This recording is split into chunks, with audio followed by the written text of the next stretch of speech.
मी माझे मावळो सर्व, तू तुझे उगवो आता. मी तू पण जगन्नाथा, होवो एकचितत्वता. देवभक्त असे द्वैत, अद्वयत्व न खंडिता. दाखवी देवदेवेशा, प्रार्थना ही तुला आता.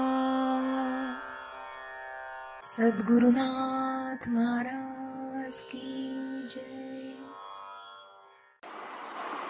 स्वयमेवात्मनात्मानं वेत्थ तं पुरुषोत्तम, भूतभावन भूतेश देवदेव जगत्पते. हे पुरुषोत्तम, हे जगत्कर्त्या, हे जगन्नियंत्या, हे देवादिदेवा, हे जगतपते, तूच एक स्वतःच स्वतःला जाणू शकतोस. तूच एक स्वतःला जाणू शकतोस. हे खूप अवघड आहे, लक्ष द्या. हे जे काही अर्जुन बोलतोय ना श्रीकृष्णाबद्दल, ही त्याच्या ज्ञानाला किती मर्यादा आहेत, माणसाच्या ज्ञानाला, हे तो दाखवतोय. कारण का म्हणतोय, त्यांनी किती पालुपद लावले बघा. हे पुरुषोत्तम. आता पुरुषोत्तम ही संकल्पना सुद्धा अजून अर्जुनाला माहिती नाहीये बघा. त्याला तो शब्द रूढ आहे. आपल्याला सुद्धा पुरुषोत्तम शब्द, पुरुषोत्तम म्हणजे काय माहितीये का? तुम्हाला माहितीये का? नाही ना. पुरुषोत्तम म्हणजे काय माहिती नाही, पण तरी पुरुषोत्तम शब्द माहिती. काहीतरी भयंकर कुठला तरी एकदम वरचढ माणूस, जो सर्व पुरुषांमधला श्रेष्ठ असा, पण पुरुषोत्तम माहित नाही मला. तर मी पुरुषोत्तमाच्या भूमिकेमध्ये मानवोत्तम तरी आहे का, अशा भूमिकेमध्ये येतो आपण, आहे की नाही. पुढे काय, हे जगत्कर्त्या, म्हणजे पुरुषोत्तम जो आहे त्यांनी जग निर्माण केलेलं आहे, अशी संकल्पना त्याच्या डोक्यामध्ये, थोडक्यामध्ये, बरोबर की नाही. त्याशिवाय तो जगत्कर्त्या इमिजिएट कसा काय येईल? त्याचं कारण तिथं आलं की या पुरुषोत्तमाने जगत निर्माण केलेलं आहे बघा. जगन्नियंत्या, हे त्यांनी केलं पण, आणि जगाच्या नियंत्रणात पण ठेवलं जगाला. जग नियंत्रणात आहे की नाही. कोणी कधी कसं सूर्याने उगवायचं आणि सूर्याने मावळायचं, पृथ्वीने किती फिरायचं, किती अंशात फिरायचं, किती तासात, किती दिवसात, आणि कुठल्या मिनिटाला पृथ्वी, प्रत्येक ग्रह कुठं कुठं असणार आहेत, या प्रत्येकाचं नियंत्रण आहे. कोणी कसंही वाटेल तसं चालत नाही, बरोबर. त्याचा ऑर्बिट कोणी सोडू पण शकत नाही. एखादा धूमकेतू येतो, पण त्याला असा काय ठोकून काढतो तो की त्याला पारच करून टाकतो तो, कारण तो नियम मोडतोय. लक्षात घ्या. म्हणून धूमकेतू हा परत येत नाही कधी. तो छेदायचा प्रयत्न करतो कुठले तरी, म्हणजे याचा अर्थ काय, तो नियम तोडून कुठला तरी एखादा, आता माहिती आहे आपल्याला हे दगड असतात वगैरे सगळी, आहे की नाही. तर असा मोठा दगड कुठला तरी नियम मोडून बाहेर पडलेला आहे, आणि तो विश्व प्रसारात अडकलाय, आणि त्याला त्याचं भानच हरपलेलं आहे. तो जे सुसाट सुटतो, आणि काय जे मध्ये येईल ते तोडत फोडत निघून जातो पार, आणि एका पॉइंटला येतो, आणि तिथं त्याची शक्ती संपते, परत दुसरीकडे ओढल्या जातो, आणि तो जो दुसरीकडे ओढला जातो तर थेट इन्फिनिटीत निघून जातो, परत येत नाही. लक्षात घ्या. म्हणून ईश्वराचे नियम कायदे हे फार विचित्र आहेत आणि याच्यामधनं कोणीच सुटत नाही. आपल्याला वाटतं ईश्वराचे नियम कायदे म्हणजे काय, आपलं उगाच काहीतरी बोलायचं असतं काहीतरी म्हणून बोलत असतात सगळे. तसं काही नाहीये. तसं काहीही नाहीये. आपल्याला फक्त पोलिसांचे कायदे कळतात. ईश्वराचा कायदा आपण समजून घेत नाही. हाच आपला अज्ञानाचा मोठा प्रांत आहे. लक्षात घ्या. आपण माणूस म्हणून अज्ञानी का आहोत त्याचं कारणच आहे की ते कायदेच आपण कधी समजले नाही. मी जन्माला का आलो हेच कळलं नाही. मी मरतो का हेच कळलं नाही. मी म्हातारा का झालो हेच कळलं नाही. माझ्या आत्म वासना कशा निर्माण झाल्या हेच माहिती नाही. माझं डोकं फिरतंय हे सुद्धा कळत नाही. मी वेडा आहे हे वेड्या माणसाला विचारलं तर तोच आपल्याला वेडा ठरवतो. ही माणसाची स्थिती आहे. त्याला काहीच कळत नाही ना. माणूस म्हणून माणसाला खरोखर काही कळत नाही. सामान्य माणूस, अगदी हुशार माणसांना सुद्धा काही कळत नाही अशी परिस्थिती आहे. आणि त्यांना पैसे मिळत जातात, जीवन जगत जातात, मजा करत जातात, चालू आहे की सगळं. पण हे कशामुळे घडतंय त्याचा कायदा काय हेच माहिती नाही. म्हणजे मला परत हे मिळेल का असंच केलं तर, असा विचार सुद्धा येत नाही. हे केवढं विचित्र गणित आहे ना. म्हणून ईश्वराचे कायदे, ईश्वराची घटना ही लिखित नाहीये. ती त्याच्या जाणीवांमधूनच काम करते आणि त्या घटनेचा सुसंवाद हा सामवेद आहे. लक्षात, हा सामवेद. त्यामुळे त्याच्यातला विषय आपल्याला समजला पाहिजे. तर असा तो नियंता आहे आणि हे देवाधिदेवा आणि हे सर्व निर्माण करणाऱ्या ज्या विविध संस्थात्मक जाणीवेतले देव आहेत, 36 तत्वांचे जे देव आहेत, तर मगाशी आपण बोललो, ते जे देव आहेत ते देव कोणी निर्माण केले तर तू निर्माण केलेलेस. म्हणून त्या देवांचाही तू अधिदेव, त्यांच्या अगोदरचा आदिनाथ तू असं त्याला म्हणायचंय. आणि हे जगतपते, आणि परत तो म्हणतो हे जगतपते, या जगताचा पिता आहेस आणि या जगामध्ये मी पण आहे, त्याच्यामुळे माझा पण तू पिता आहेस. अर्जुनाचे भाव आहे ते, लक्षात घ्या. म्हणून त्या शब्द तो का वापरतोय तेही कुठं वापरलेले, त्या याच्यावर मैदानावर, कुरुक्षेत्रावर लढाईच्या तिथं, तेव्हा तो म्हणतोय. तेव्हा त्याच्यासमोर सगळे अतिरथी महारथी उभे होतेच की. म्हणून कृष्ण गीता सांगतोय असं एक चित्र असतं आणि अर्जुन असा वापरणे ना त्यावेळेच तेव्हा त्याला ते पटलेलं आहे. काही चित्र अशी सुद्धा असतात, कृष्ण मागे वळून बघतोय आणि अर्जुनाने धनुष्य बाजूला ठेवलाय, अर्जुन डोक्याला हात लावून बसलाय. ते पहिलं चित्र आहे. पहिला चित्र आहे की नाही. असं म्हणून तूच एक स्वतःला जाणू शकतोस.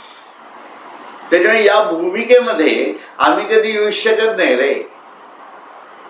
त्याच्यावेळेस तू कसा आहेस हे तू स्वतःला जाणू शकतो. आणि हे प्रत्येक माणसाचं आहे बरं. म्हणजे भले आपण पुरुषोत्तम नसू, बरोबर आहे, आपण जगत करते नाही, तुम्ही जगत करते आहात का? नाही.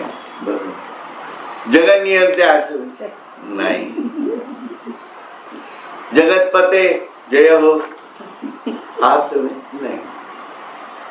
पण तरीही मी असं म्हणू शकतो ना की तुम्हीच तुम्हाला जाणता, मी तुम्हाला समजू शकत नाही. म्हणजे ही जी गणित आहे, आता एवढ्या आपण अज्ञानात असतो, की आपण आपल्या जवळच्या लोकांना सुद्धा समजू शकत नाही, तर इथं तर तुझी तर कुठला आहेस रे, कसं तुला समजणार, तूच तुला समजू शकतो, आम्ही तुला समजू शकतच नाही. कसलं समर्पण आहे बघा, हे अफाट आहे ना, ही भूमिकाच खूप अफाट आहे, लक्षात घ्या. म्हणून त्या याच्यामध्ये विभूती योगातल्या ते त्यांना सगळ्या, म्हणून विभूती योगामधली भक्ती बघा कशी आहे, की जी अज्ञानाला साथ घालतीये, ज्ञान कळत तर नाहीये, ते अफाट आहे हे तर दिसतंय, तो आनंद अनंतच आहे, विश्व निर्माता पण आहे, तो सर्व आहे, पण त्याला मी समजू शकत नाही. देवा तूच तुला तू समजू. म्हणून तू म्हणे हे मीची करेन. आणि हे तो कुठल्या जाणीवेनं समजून घेऊ शकतो, कारण त्याच्या मानसिकतेत झालेला हा बदल आहे. म्हणून गुरु शिष्य भक्त काय जे काय असतील ती ही सगळी मानसिकता आहे. आणि ही मानसिकता स्थळ काळ सदृश्य जाणीवेतनं सतत बदलत असते. तुम्ही आता इथं श्रोते म्हणून बसलेला आहात, बरोबर आहे. तुम्ही भक्त म्हणून किती लोक हे ऐकताय हे तुमचं तुम्हाला ठरवायचं, हे मी नाही जाणू शकत. आहे की नाही.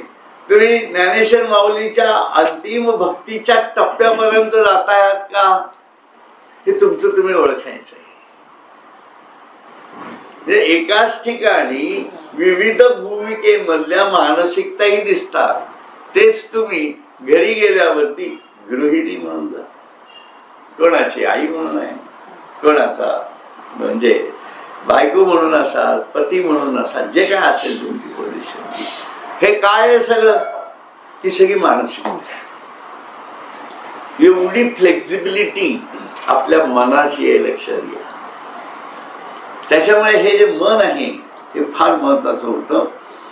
म्हणून ईश्वराला समजून घ्यायचं असेल, थोडक्यामध्ये कसं होतं, ईश्वराला जर समजून घ्यायचं असेल, आता जाणत नाही ही त्याची भूमिका आहे, आणि द्वैतात येतो, अजून अद्वैताला येण्याचा प्रयत्न करतो, विभूती योगातच येतो. अजून सर्वम खलु इदं ब्रह्म हे आता तो शिकतोय कुठेतरी, आणि मग विश्वरूप दर्शनानंतर खरा तो ईश्वराचं स्वरूप पाहून थक्कित होऊन जातो, तटस्थ होतो, आणि ईश्वर नाही. पण तेही त्याला पेलवत नाही, कारण साधना तशी केलेली नाही. लक्षात घ्या, हे पुढे येईल तेव्हा मी सांगेनच. म्हणून एकदम साधनेवरती उड्या मारूनही चालत नाही. ते प्रत्यय घेतच जावं लागणार आहे. म्हणून कुंडलिनी शक्ती जागृत करणे वगैरे असल्या खोट्या गोष्टीत पडूच नका. त्यांनी भ्रमित होऊ शकतो माणूस. शक्ती झाली जागृत तर गुरु नाहीये ना, जो जागृत करून देईल तुमची कुंडलिनी शक्ती, तो 10,000 रुपये घेईल आणि निघून जाईल. हो, तुम्ही कोणाकडे जाणार आहात? असे व्यवसाय आहेत लोकांचे, असं माझ्या कानावर आहे म्हणून मी सांगतोय. आणि हा शक्ती आहे, ही फक्त शक्तीला सिद्धीच्या जाणीवेतनं वापरू शकतात लोक, ते काही नाकारायचं कारण नाही आपण. परंतु ती आपल्याला उपयुक्त आहे का नाही हे तर कळलं पाहिजे ना. असं म्हणून एथ आपुले वाढपण जैसे आपणची जाणीजे आकाशे, कामी येतुली घनवट ऐसे पृथ्वीची जाणे. ज्याप्रमाणे आकाश आपला अफाट विस्तार आपणच जाणू शकते, किंवा मी इतकी घन आहे असा आपला घनवटपणा पृथ्वीच जाणू शकते. आकाश झाल्याशिवाय आकाश कळणारच नाही. आकाशाचं मन कळेल का आपल्याला? पृथ्वीच्या जाणीवेत गेल्याशिवाय पृथ्वी कळेल का? म्हणून प्रत्येकाचा कॉन्शियसनेस आहे म्हटलेलं आहे. म्हणून अतिमानसिक जाणीवेत जोपर्यंत आपण जात नाही तोपर्यंत ईश्वर कळतच नाही. म्हणून शिव ही स्थिती म्हणतो आपण, आहे की नाही. ती शिवस्थिती ही त्या भूमिकेतली होती, अतिमानसिक जाणीवेतली. म्हणून तैसा आपुलिये सर्व शक्ती तुची जानसी लक्ष्मीपती येर वेदाधिक मती मिरवती वाया हा गामना ते मागा सांडावे पवना ते वावी मवावे आदी शून्य उतरवणी जावे केवते बाही. त्याप्रमाणे भगवंता आपल्या सर्व शक्ती सामर्थ्याला तूच एक जाणू शकतो. बाकी तेथे वेदाधिक शास्त्रे तुला जाणण्याचा अभिमान व्यर्थच वागवितात. खर तर ते वेद अभिमान सुद्धा वागवत नाही असं म्हणू आपण, कारण ते सुद्धा नेती म्हणतात. हे त्यांना अभिमान आहे असं काही म्हणता येत नाही आपल्याला. पण त्यांनी त्याच्या जाणीवेतनं सांगितलं की बाबा वेदाधिक शास्त्रे तुला जाणण्याचा अभिमान व्यर्थच वागवितात. आणि काही काही ठिकाणी अशी वाक्य असतात, हे जाणलं तरच तो जाणला जातो असं, म्हणून ते तसं म्हटलं असेल त्यांनी. असो, मनाला मागे कसे टाकता येईल, वाऱ्याला हाताने कसे मोजता येईल, बाहूंच्या बळावर सृष्टीपूर्वीची शून्य स्थिती कशी तरून जाता येईल, हा सगळा प्रश्न आहे त्यांनी झालेला. आणि यांनी ते तरून जाऊ शकत नाही हेच त्याचं उत्तर आहे. हे तुम्ही अगदी खूप ऑलिम्पिक मधले काय ते बिल्डिंग बॉडी बिल्डिंग वाले असतात, त्याचं गोल्ड मेडल जरी मिळालं असलं तुम्हाला, तरी सुद्धा तुम्ही हा संसार सागर पार करून जाऊ शकता का? शून्य स्थितीत जाऊ शकता का? ते नाही पार करू शकत. म्हणून ते पार करणं हा वेगळा विषय येतो त्याच्यामध्ये. म्हणून त्याप्रमाणे तैसे हे तुझे जाणणे आहे म्हणून कोणाही ठाऊके नव्हे, आता तुझे ज्ञान होये तुझची जोगे. त्याप्रमाणे तुझ्या स्वरूपाला जाणणे अशक्य आहे, म्हणूनच कोणालाही तुझे स्वरूप कळत नाही. तुझ्या स्वरूपाचे ज्ञान तुलाच होण्याजोगे आहे, म्हणून तूच तुला समजून घेऊ शकतोस. पण हे जसं त्याला ऍप्लिकेबल होतं की नाही, तसं हे प्रत्येक जीवाला म्हणजे मानव जन्मामध्ये ज्याचं त्याला ऍप्लिकेबल असतं. कारण त्या त्या गोष्टी त्या त्या जाणीवेतनं ज्यांनी त्यांनी स्वतःला समजून घेतात.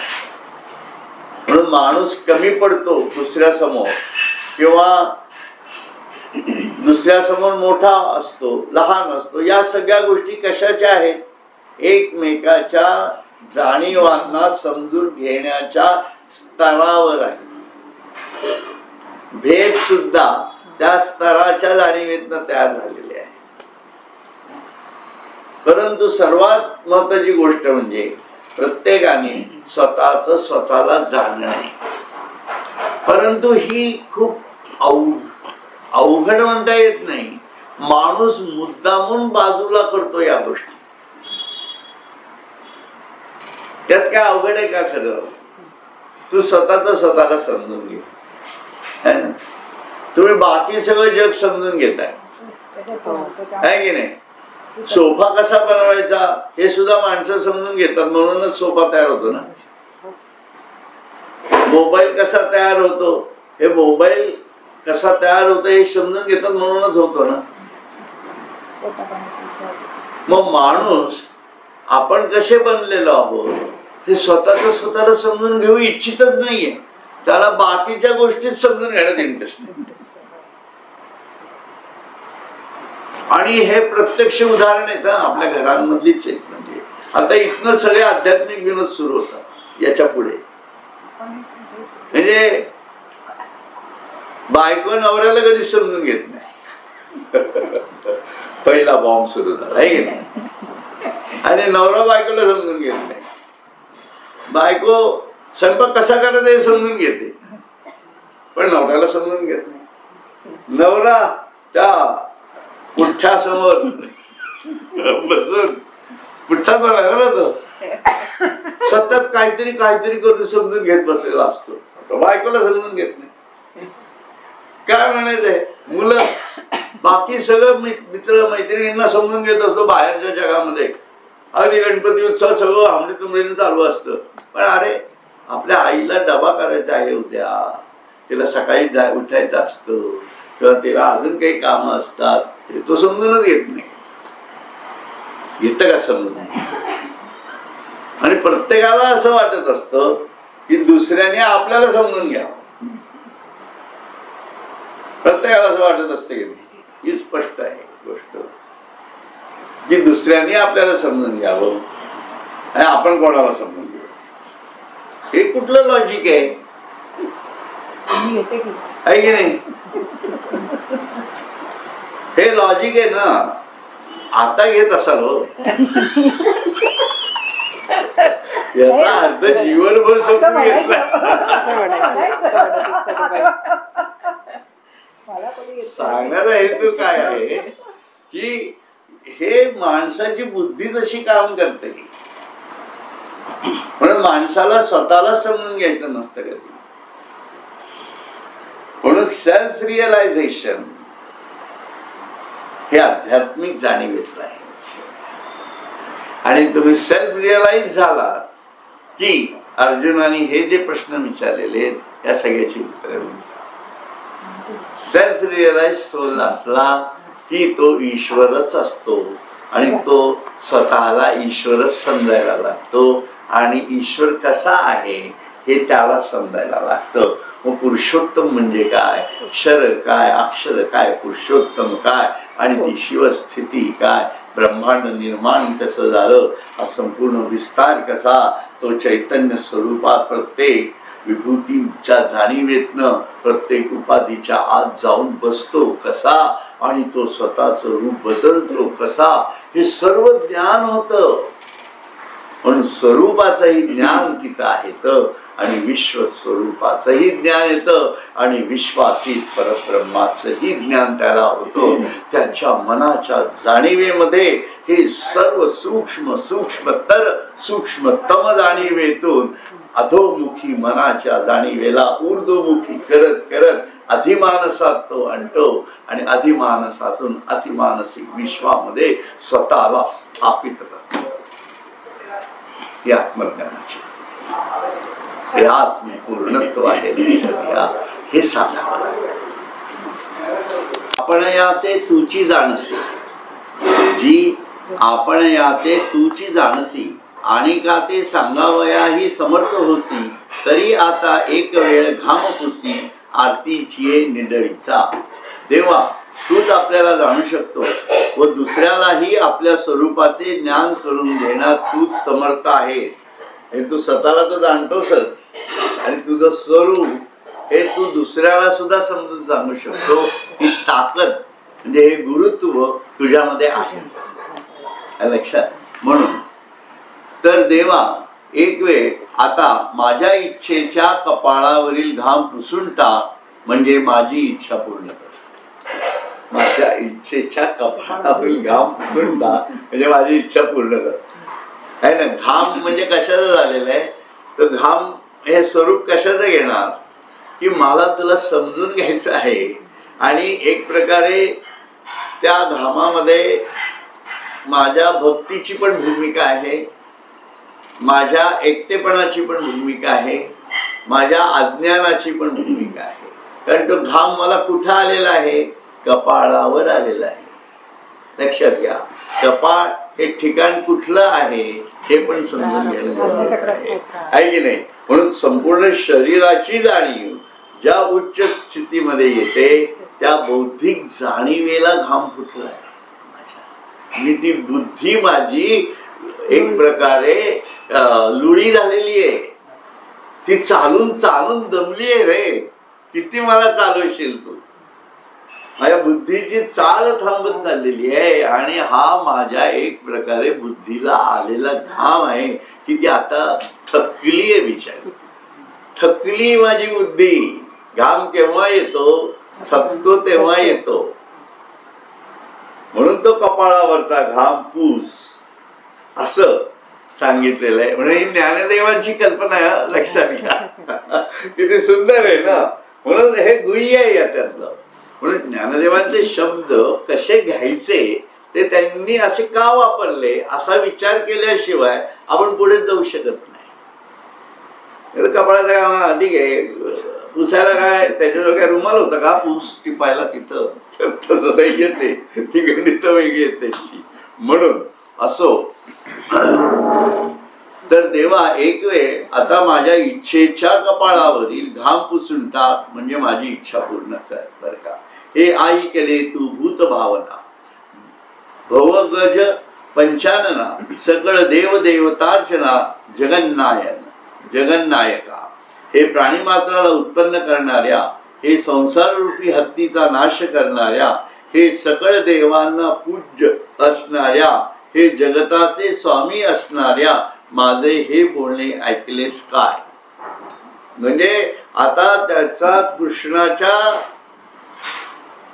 पायाशी किंवा कृष्णाच्या व्यक्तिमत्वाच्या जाणीवेला तो किती प्रकारे आळवतोय बघा. हे कशी भावना त्याची तयार झालेली आहे याच्यामध्ये. आणि त्यांनी जी जी विभूती दाखवलेल्या आहेत त्या विभूतीमधलं त्याचं दर्शन त्याला एक प्रकारे होतंय आणि तो त्याच्या भावनेतनं ते व्यक्त करतोय. म्हणून तो म्हणतो काय, हे संसार रूपी हत्तीचा नाश करणाऱ्या, हे सकळ देवांना पूज्य असणाऱ्या, हे जगताचे स्वामी असणाऱ्या, माझे हे बोलणे ऐकलेस काय. आता याच्यामध्ये आपल्याला असं वाटतं की हे सहज ठीक आहे बोललाय, किंवा ज्ञानेश्वरांनी असं त्याचं वर्णन करताना जरा काय म्हणतात ज्याला आपण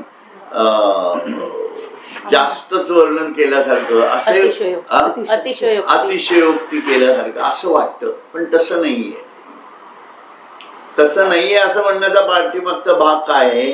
तो शेवटी काय म्हणतोय, माझे हे बोलणे ऐकलेस. म्हणून जेव्हा केव्हा भक्त हा ईश्वराला हाकालत असतो, आर्जवत बोलवत असतो, त्याची भक्ती काकुळतीला आलेली असते थोडक्यामध्ये. आणि तो विविध जाणीवेतनं ईश्वराला बोलवत असतो. आणि बोलवल्यानंतर तो त्याला काय म्हणतो, अर्जुन कृष्णाला काय म्हणतोय की माझे हे बोलणे ऐकलेस काय. आपण ईश्वराशी कधी बोललो का, लक्षात घ्या. म्हणून माझी बुद्धी देवा आता तुझा विचार करण्यास असमर्थ झालेली आहे. आणि आता तू या बुद्धीवरचा घाम पुसल्याशिवाय, म्हणजे तिला तू हातात धरून पुढे तुझ्या पाठोंगळी माझ्या बुद्धीला घातल्याशिवाय ती पुढे चालूच शकत नाही. ती लोळी पांगळी झालेली आहे. आणि हे तू ऐकलंस का.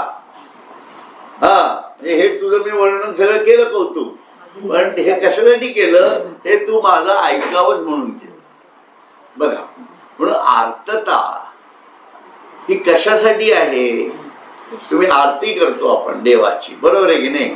आता काय झालंय, ते इतकं ट्रॅडिशनल आणि मोनोटोनस झालेलं आहे सर्व गोष्टी की त्याच्यामध्ये आपला भावच तयार होत नाही, आहे की नाही. हा भाव तयार होत नाही. मग हा प्रत्येकाचा अनुभव झाला. याचा अर्थ काय झाला, याचा अर्थ आपण फक्त शब्दांनी बोलतो आहोत. पाठांतर आहे.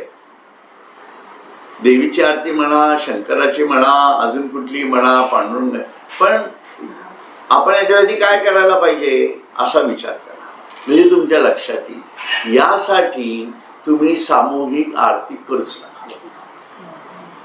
किंवा सर्वात बेस्ट उपाय सांगतो, लोक आरती करतात ना, त्याला आपण पडायचंच नाही. म्हणजे जायचं, टाळ्या वाजवायच्या, पण ते तेवढ्या पुरतं प्रसाद खायचा, परत यायचं आणि मग आपल्या घरात बसायचं. आपल्या तुम्ही सकाळी पहाटे 5ला उठून तुम्ही जो गणपती स्थापन केलेला असतो, आत्ताच गणपतीचं झालं आहे की नाही, उठून त्या गणपती समोर बसलात का कधी विचार. तुमच्या देवघरातल्या देवासमोर काही नाही, सगळे झोपलेले आणि पहाटे 3 वाजले, तुम्हाला जाग येतेच. काही काही गोष्टींसाठी, खाण्यापिण्यासाठी सुद्धा जाग येतेच आहे की नाही. मग त्यावेळेला आपण त्यावेळेला आपण देवासमोर का नाही बसायचं. त्यांनी प्रॉब्लेम किती शांत आहे. आणि तिथं ती आर्तता आपल्या मनामध्ये आहे. किंवा वाचा, आरती वाचा, काय फरक पडत नाही. लक्षात घ्या. ते प्रत्येक वेळेला काही ताल सुरातच म्हटलं पाहिजे असं काही नाहीये. देवाला भाव हवा. भाव बळे आकडे एरविना. मग हा माझा भाव जेव्हा तिथं म्हणून एकांतातच भक्तीचा उदय लक्षात. आणि मग सामूहिकतेत जेव्हा जाता तुम्ही आणि त्याच्याशी लय साधता, त्या संपूर्ण एका कॉन्शियसनेसची सगळ्यांचा मिळून जो तयार झालेला असतो त्या लयामध्ये तुम्ही जाऊ शकता आणि परत ईश्वराचा अनुसंधान गाठू शकता. पण त्यासाठी वैयक्तिक जाणीव पण महत्वाची. म्हणून हे करा. नवरात्र आहे, दिवाळी, कुठलेही सण असेल, वार असतील, जे असेल ते. कारण आपले सगळे सणवार हे देवदेवतांशीच निगडीत. हे किती छान आहे ना. म्हणजे देव आपल्याला जर 12 महिन्यात कधी सोडतच नाहीये तर आपण कशाला सोडायचंय देवाला. आपण आपल्या टाइमात पकडायचं त्याला. आणि आपला त्याचा टाइम सामूहिक नाही, आपला आपला स्वतः. पण आपला देव स्वतंत्र आहे.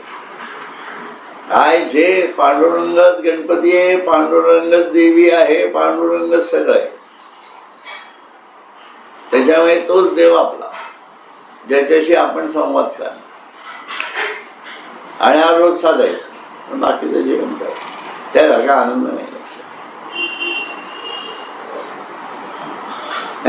असं करा. म्हणून ते काय म्हणतायत की आपण माझे हे बोलणे ऐकलेस का.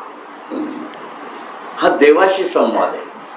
म्हणून देवाने आपलं बोलणं ऐकणं हे साधकाचं यश आहे. लक्षात ठेवा. साधनेचं यश आहे की देव आपलं ऐकतोय. आणि तो ऐकतो म्हणजे कसं, त्याप्रमाणे आजूबाजूला परिस्थिती तशी घडत जाते.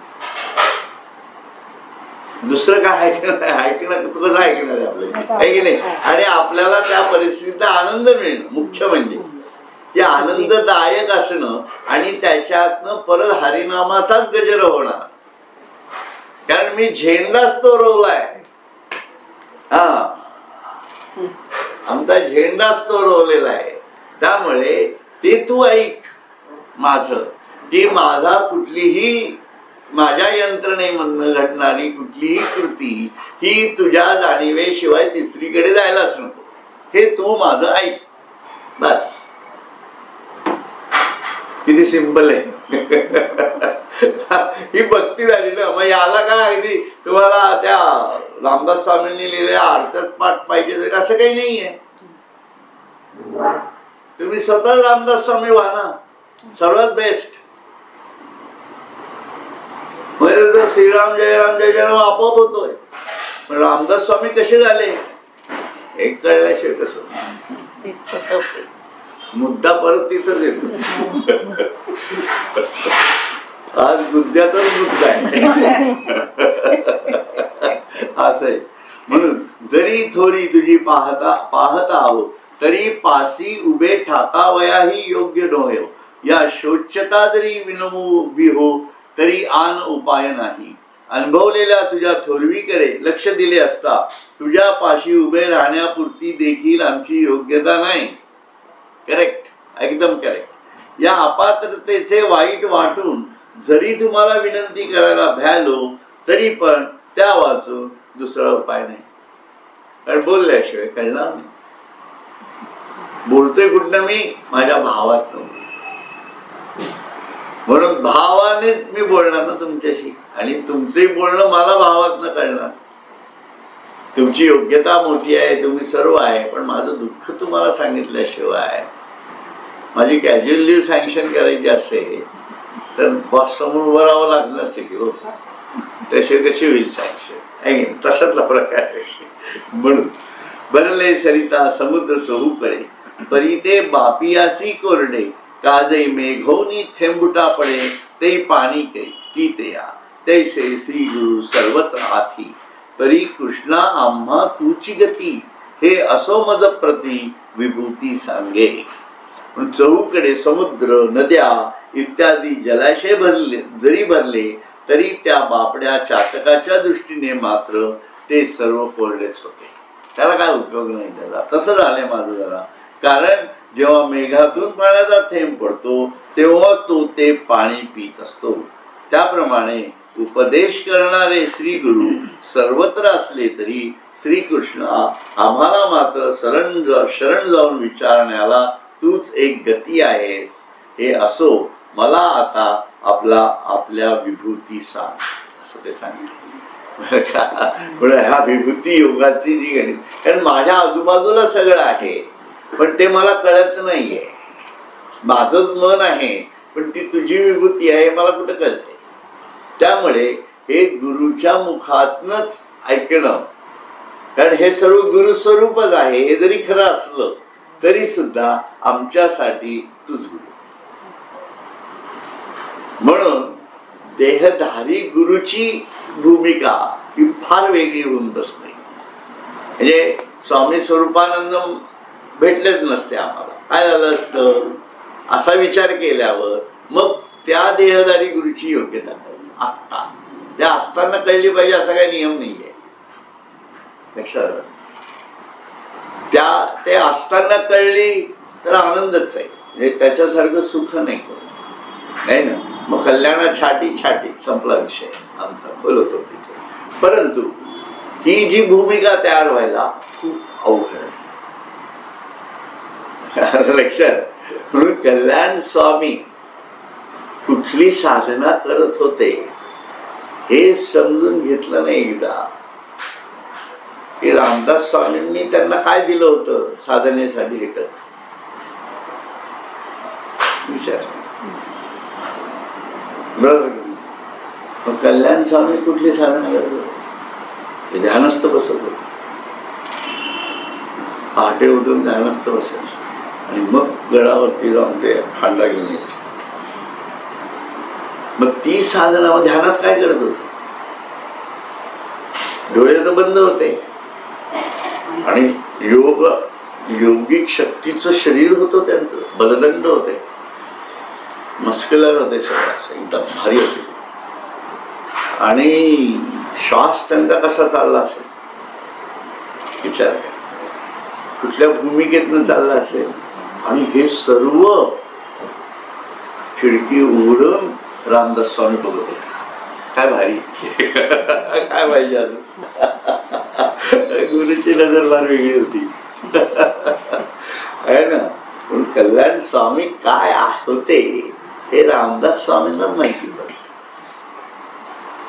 त्यांच्या बऱ्याच कथा आहेत, तुम्ही वाचा, म्हणजे तुमच्या लक्षात येईल कल्याण स्वामी काय होते.